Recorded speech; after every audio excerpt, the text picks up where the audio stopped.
c'est 16. Incroyable. Ouais.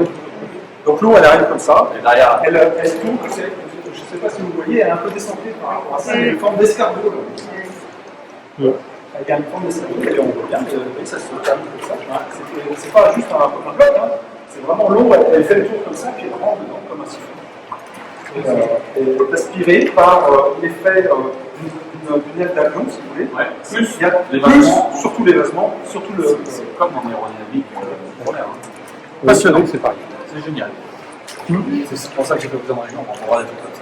Je me suis arrivé peut-être, mais je gère la centrale depuis 19 ans. D'accord. Avant ça, il y a eu une autre personne, il y a eu d'autres personnes. Ouais. Et je vais vous expliquer ça, si vous êtes prêts On est à prêt. m'accompagner. On est prêt, ça va suivre. Donc la topologie du site, ça c'est l'oust qui descend. Tac, et c'est ça, l'oust c'est ça. Et donc vous venez de Pleuramel, vous avez pris la 4 voies, vous êtes sorti, vous êtes Montertolo je pense, hein, vous êtes sorti là, vous avez pris Pierruet, puis après vous avez navigué dans les chemins pour arriver à l'année. C'est ça, la centrale est ici. Donc ici, c'est ce qu'on appelle la vieille rivière. Okay. Parce que l'Oust, ici, il y a une fourche où le canal ici s'en va pour rejoindre Malétroit. Donc la rivière est canalisée sur toute son linéaire, mais à ce niveau-là, il n'y a pas beaucoup d'endroits comme ça, où en fait elle a le lit de l'ancienne, ce qu'on appelle l'ancienne rivière, la rivière naturelle, elle n'est pas canalisée. Ouais. Donc il y a un seuil qui est fait ici, qui représente les seuils des écluses du canal. D'accord. Donc le seuil qui existe là, c'est issu de la canalisation de l'Oust. Oui, compris. Voilà. Quand le débit en hiver, il y a du débit dans la rivière, il n'y a rien qui passe dans le canal, bien sûr. Hein. Tout le débit passe ici. Très bien. Voilà, compris. Donc là, je vous ai fait quelques présentations. Hein. C'est bien, hein, merci beaucoup. J'ai mis une drapeau. J'ai remarqué, je suis très honoré. Voilà, moi aussi. Donc les forces motrices de l'Oust, c'est en fait, on dit souvent FMO, hein, plus facile, a été créé en 1928. Donc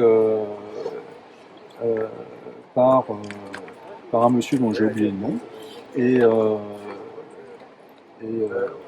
après 1928, il y a une demande d'autorisation de travaux pour faire la centrale.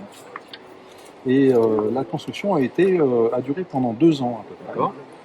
Elle a duré entre la création de la société, j'ai pas trop d'éléments là, hein, à ce niveau-là, la création de la société et la fin de la construction de 1930. D'accord. En tout état de cause, le début de la production, elle est notée dans les vieux documents que j'ai, à partir de janvier 1931. Très bien. La plupart des centrales hydrauliques qu'on a sur le Blavet, notamment, et l'Oust, effectivement, datent des années 20-30. Voilà. Et alors, à l'époque, on lançait quelque chose, et puis après, on faisait un décret administratif pour valider le truc 10 ans après. Oui, ça, on a un peu inversé les choses maintenant. Oui, je crois aussi. N'est-ce pas? Donc, voilà, le 25 février 1939, c'est la date du décret qui est paru au journal officiel. Dans le décret, vous avez une explication de ce que c'est la centrale, de quoi elle est constituée. Donc là, je vous ai mis un petit résumé de ce qu'il y a dans ce décret. On donne la chute brute, donc le seuil ici à l'année est de 2,70 m. D'accord. Ça, c'est la chute brute. Oui. Vous comprenez qu'avec l'évolution du débit de la rivière, la chute diminue. C'est le niveau maximum, tel qu'on l'a aujourd'hui, à peu près de 2,70 m. D'accord. Voilà. En hiver, on se retrouve quelquefois avec 50 cm, il n'y a plus rien. C'est un lac. Ouais. Donc c'est inondé partout, on ne peut pas y accéder parce que c'est beaucoup d'eau. Donc c'est inaccessible. On confirme tout, nous, avant que ça on produit arrive. Ah non, on ne produit plus. Je vous montrerai après ce que c'est la dynamique de la rivière et comment on produit. C'est pas juste je fais une centrale de 500 kW, une qui est par 365 jours, c'est pas ça du tout. Oui, bien sûr. C'est pas ça du tout. C'est contrairement par rapport aux autres énergies renouvelables, qui est le solaire, l'éolien et l'hydraulique, la moins variable, si vous voulez. Toutes les autres sont fatales, Oui. toutes les énergies renouvelables sont fatales. Sauf peut-être le biogaz. Le biogaz. Tout ce qui est méthanisation, Oui. tout ça, c'est vraiment C'est constant. c'est constant. Mais en énergie renouvelable, vent, soleil et eau sont toutes un peu fatales, c'est-à-dire qu'à un moment donné, on ne produit pas. Aujourd'hui, on ne produit pas. Hein. En été, on ne produit pas ici. D'accord. Alors, dans la puissance administrative, on a 540 kW Ouais. brut. C'est du brut. C'est-à-dire qu'avec l'évolution, les machines et tout ça, on est à peu près à 400 kW électriques. D'accord. Et le débit absorbé par les machines est de 25 mètres cubes par seconde. Donc c'est beaucoup d'eau qui passe à la seconde dans les turbines. Elle est constituée de 2 turbines, une plus grosse et une plus petite. Parce que c'est une rivière qui varie beaucoup. Et donc quand il y a peu de débit, on met la petite uniquement. C'est ça, on peut les découpler. Ouais, et puis quand ça commence à augmenter, on met la grosse plus la grosse toute seule. Et quand ça augmente plus gros, on met les deux. Ouais. C'est tout ça, c'est pour des questions de rendement de chacune des machines. L'adaptation, en fait. C'est important ça, de penser au rendement, parce que je vais vous montrer ce que c'est les rendements des machines actuelles. Voilà, il y en a une de. Alors le groupe, ce qui tourne en bas, tourne à 72 tours minute. Après, c'est multiplié par ce qu'on appelle des multiplicateurs mécaniques pour arriver à la génératrice à 1000 tours minute. Et on génère de l'électricité sur une génératrice qui tourne à 1000 tours minute. La première génératrice fait 220 kW, la deuxième 175 kW. Et donc le premier groupe consomme 16 mètres cubes et 9 mètres cubes pour le deuxième groupe. Ce qui fait les 25 mètres cubes. Ouais. Et elles datent de quand les deux turbines? De la date de la construction. Elles n'ont pas été changées? Non. Jamais. Non, jamais. 1939. Alors là, j'en prends un. C'était Mais on du va solide. descendre, Hein. vous allez voir. J'ai hâte. 39, c'était le décret. Bah, c'est de la fonte, c'est costaud. Oui, bah, on peut voir, oui, ça entend. Alors j'ai demandé, là, dans le cadre de ce que je vais vous présenter, combien ça me coûterait de changer la totalité. J'y ai réfléchi. Ouais. On est en dehors des coûts si vous voulez, d'un montant raisonnable. C'est le terme qu'on utilise. Parce que l'énergie, elle a un coût en fonction de l'investissement. Si on dépasse des montants d'investissement importants, on est en dehors des coûts de ce que doit représenter le coût de l'énergie. Bien sûr. À l'intérieur, vous retrouvez les parpaings de ça, c'est le petit bâtiment qui est là. Et puis derrière, c'était la construction de la centrale. Ça a été fait à la main. Donc à peu près, je ne vais pas vous l'agrandir les trucs parce que c'est plein de petits chiffres, mais j'ai mis en gros la moyenne de 2017 à 2022 par exemple. Ici on produit à peu près 835 000 kilowatts heure sur l'année. Sur l'année. Sur l'année. D'accord. Ce qui fait, on est en dessous du million de kilowattheures. Ouais. Et un chiffre d'affaires de 105 000 euros. En moyenne annuelle. En moyenne annuelle. Alors après, si vous vous rapprochez, vous pouvez voir qu'il y a des petites différences. Oui, ça va bien. Mais c'est ce que je vais vous présenter ici. Il y a beaucoup de diversité dans le chiffre d'affaires interannuel entre chaque année, en fonction de la pluviométrie et en fonction des événements, d'une panne peut-être, mais on n'a pas eu beaucoup de pannes ces dernières années. C'est surtout les problèmes de pluviométrie et de changement climatique. Ah, ouais. Changement climatique. Ça, c'est le terme qu'il faut beaucoup insister. Et là, vous avez celui-ci, si vous voulez, de 1965 jusqu'à aujourd'hui, j'ai moi l'historique de la production de la centrale. Ah, excellent. Mais en 66-67, c'était particulier. Ouais, alors ça produisait beaucoup. Ouais. Ah oui. Si, on avait beaucoup. Et vous voyez, c'est pour ça que j'ai fait le blanc, c'est-à-dire l'été. Ça partait de 90. Ça, voilà, à peu près. On a des phénomènes qui s'accentuent. Donc une sécheresse en été vous avez ici celle de l'année dernière. Ouais, on la voit bien. Vous voyez bien. Donc si on reprend 2022, au lieu de faire la moyenne à 235, en 2022, j'ai fait 622 000 kW. Ouais. Quelquefois, je fais 1 million. Vous voyez, ici, j'ai fait 1 million, parce que c'est mieux tourné. Mais quelquefois, en 2017, si vous prenez avec 2017 qui est là, vous apercevez que j'ai tourné que 4 mois sur les 12.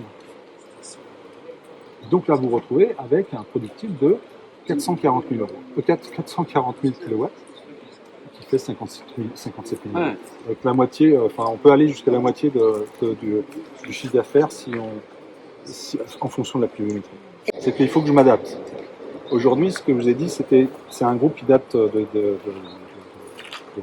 1930, avec une technologie qui ne permettait pas de faire ce que je vais faire maintenant. Je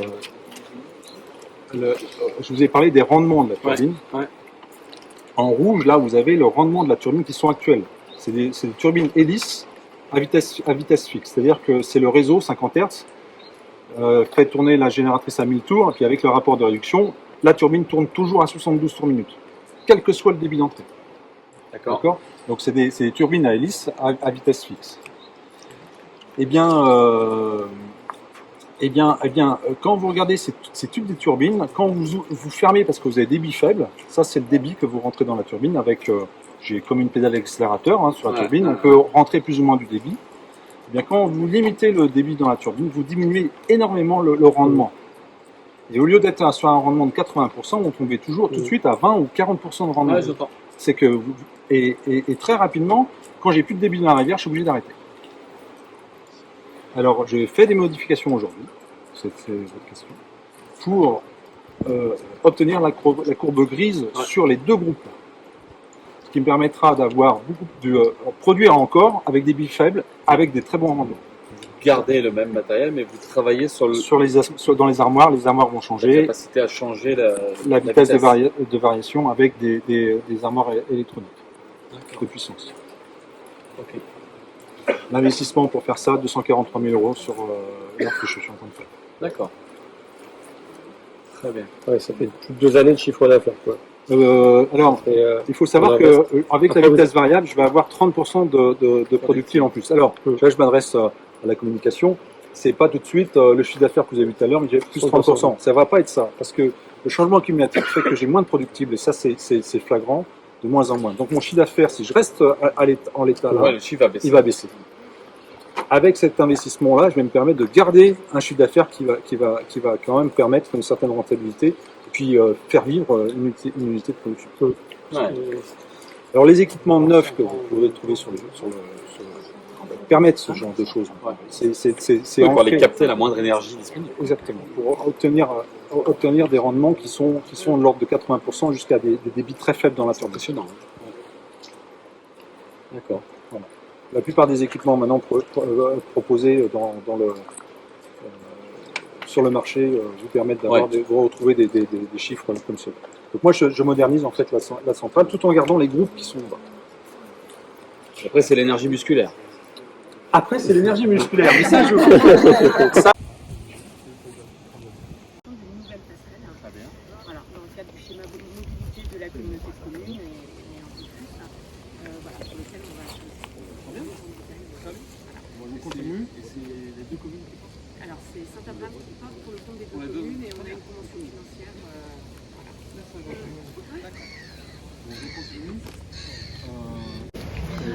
On regardera combien il livre. Ouais. On va pouvoir aussi. Faites gaffe à vous. Ouais. C'est dangereux la presse. J'ai mis pourtant des chaînes et tout ça, mais bon, les portes, vous savez, ils font sauter les verrous facilement.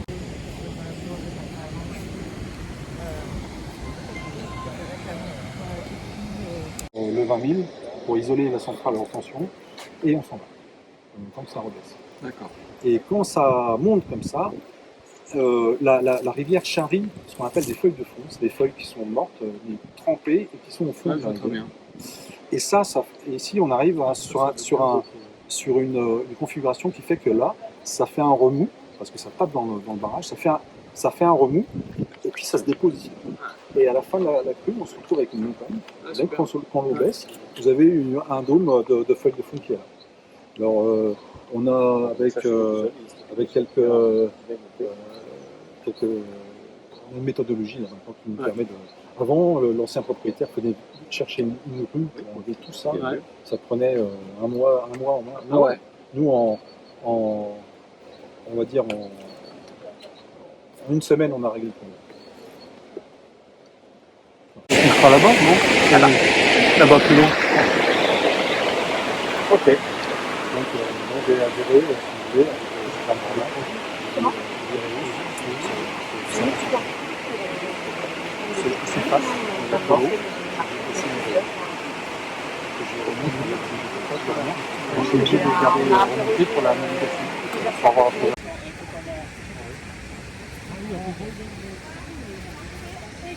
Oui.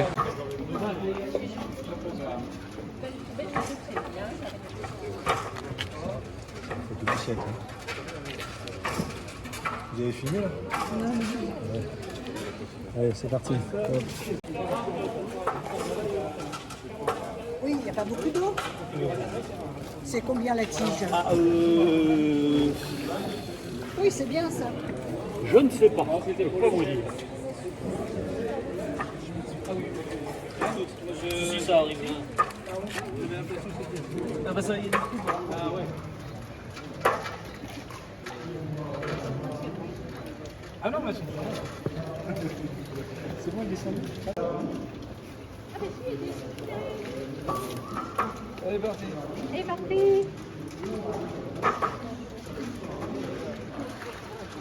C'est pas long, en fait, c'est juste sur la question. Le retour, c'est dans l'axe des...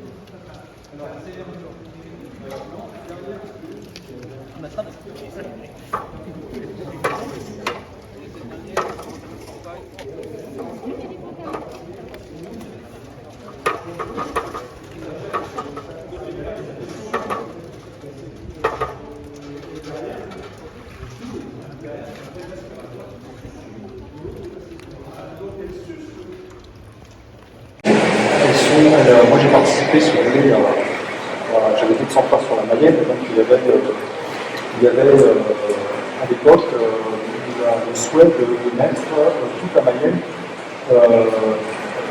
en compatibilité avec l'écologie des coraux, avec les consommateurs. Et donc j'ai mis au point, si vous voulez, ce qu'on appelle un arrêt de turbinage dans les périodes d'évaluation du journée. Pourquoi? Parce qu'on nous a montré qu'en fait, le turbine il y avait de la mortalité dans le turbine. Mais c'est uniquement du calcul, c'est uniquement une simulation à base de calcul sur des études qui ont été réellement menées sur les ouvrages EDF qui sont 15 mètres de chute et des turbines deux fois plus grosses que ça. C'est-à-dire des équipements qui sont en dehors du contexte du pourcentage de consécration. Donc à partir de ces modèles qu'ils avaient là, ils en ont fait un... Surtout qu'aujourd'hui, les turbines, il y a une turbine aujourd'hui qui existe, vous allez voir les turbines.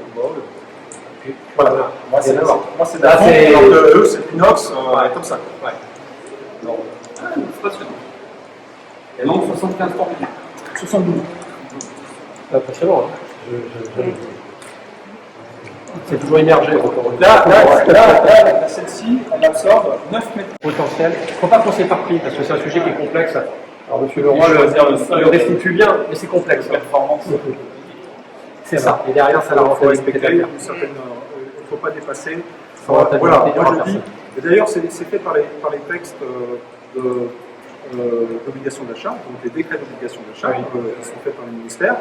Il y a des seuils d'investissement minimum à faire. Ils sont de l'ordre de 2700 € par kilomètre installé. Je trouve que c'est beaucoup. Si on reste à 2500, en deçà de 3000 €, on peut considérer que ça devient encore une énergie sur les 20 ans d'investissement moyenné sur les 20 ans de production. On peut se soutenir. Mais au-delà, c'est surtout pas y aller. Dans vos investissements que vous allez faire, il faudra, vous en tant que puissance publique, y aller. Si vous êtes en dessous de ces sommes, si vous êtes au-dessus, si vous êtes à 3000 € du c'est une énergie qui attire. Encore une fois, j'insiste là-dessus, ça c'est important. C'est que ce qui coûte cher, c'est toute cette installation, turbine et tout le génie civil dans lequel on est, mais ce qui avait été peut-être un peu méconnu auparavant, c'est tous les coûts d'administration. Si vous n'avez pas eu de voirie, si vous n'avez pas de réseau à côté, ça discrimine complètement. On est sur des équipes, c'est pas non plus complètement énorme. Oui, parce que nous ne sommes pas comme celle-ci, vous avez 120 000 € de chiffre d'affaires. C'est quand même très modeste. Oui, mais c'est. Bon, moi, c'est déjà largement amorti. Oui, mais vous avez beaucoup d'investissements parce que dès que voilà, alors on a deux mondes. Dans l'hydroélectricité, moi je suis au syndicat, on est à peu près 700 syndicats dans le syndicat national. 700. On est deux, trois en Bretagne. On est les parents pauvres, on va dire les pauvres petits qui font de l'énergie à partir de base chute. Et le gros du truc, c'est des taux de chute. Ou alors, vous avez pour la même puissance, vous allez avoir un tuyau comme ça qui va venir de 100 mètres de haut, puis la machine elle est sur la table de la cuisine. Donc une panne sur ça, vous la détectez, vous la prenez avec les bras, à la limite, et puis celle-ci, là, vous voyez ce qu'il faut faire. C'est un autre monde. Je ne sais même pas comment ils m'ont posé, Justement, j'ai fait une étude de remplacer ça. Déjà, on me demandait de casser pas mal de bâtiments. Ça, j'ai pas fait le coup de casser le bâtiment, je ne suis pas allé voir les gens qui ont cassé le bâtiment. Et rien que les deux machines ici, j'étais à 1,7 million.